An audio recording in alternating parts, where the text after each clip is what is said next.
येतो घरा नारायण ठाईच बैसोनी करा एक चित्त आणि आवडी अनंत आलवावा राम कृष्ण हरी विठ्ठल केशवा आणि मंत्र हा जपावा सर्व काळ जगत असताना आई हरी जीवनात नसेल तर हे जीवन नरक आहे.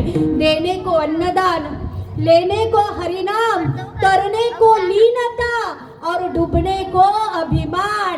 दान धर्म करा अन्नदान करा नामदान करा वस्त्रदान करा सतत भगवंताचं चिंतन करा आणि कशाचा विसर पाडायचा असेल तर अहंकाराचा विसर पाडा.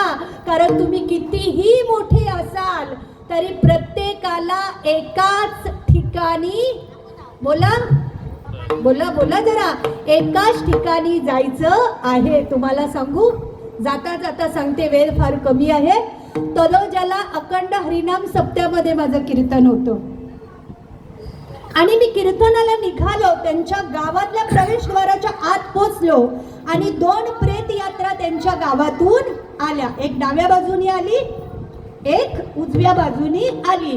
प्रेत दिसणं शुभ प्रेत दिसणं बोला शुभ. मुंगूस दिसणं शुभ. कुंभार कावळा दिसणं शुभ. बेवडा दिसणं अरे शुभ बोला ना. बेवड्याला कधीच मरण नाही त्याला कोणी घाबर पण नाही. 1 कोटीचा कर्ज असला तरी तो बिंदास पडल तिथं झोपते नो टेन्शन. आणि जिला भेटला तिच्यासारखी भाग्यवान कोणी नाही. प्रेत दिसणं शुभ. मी काच खाली केली डाव्या साईडला नमस्कार केला आणि उजव्या साईडला नमस्कार केला. माझं कीर्तन आटोपलं आणि माझे काका माझ्या बरोबर होते. आम्ही परतीच्या प्रवासाला आलो. त्या तलोजाच्या प्रवेशद्वारातून आलो तर त्या स्मशानभूमीमध्ये 2 प्रेत जळत होती. किती दीदी बोला पटापट.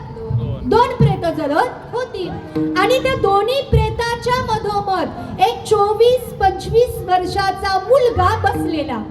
मी पाहिलं आणि गाडी म्हटलं काका थांबवा येडा झाला का काय स्मशानात बसले. कारण स्मशानात काय असते बोल भूता. हा भूत असतात ना मग स्मशानात जावाचं नाही. मी गाडी थांबवली आणि त्या मुलाजवळ गेली लक्षपूर्वक ऐका कोलिवलीवाले. मी म्हटलं अरे येडा झाला का काय दोन्ही बाजूला प्रेत जातात कणाला बसलाय मधी जाना घरी आराम कर. तर म्हणाला ताई सांगू का तुम्हाला. म्हटलं सांग पटकन मला पुढच्या कार्यक्रमाला जायचंय.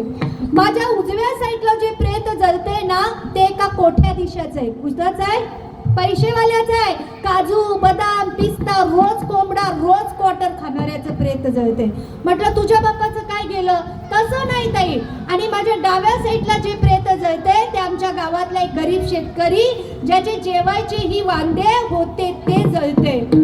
माझ्या उजव्या साईडला श्रीमंत जळतोय आणि माझ्या डाव्या साईडला गरीब जळतोय.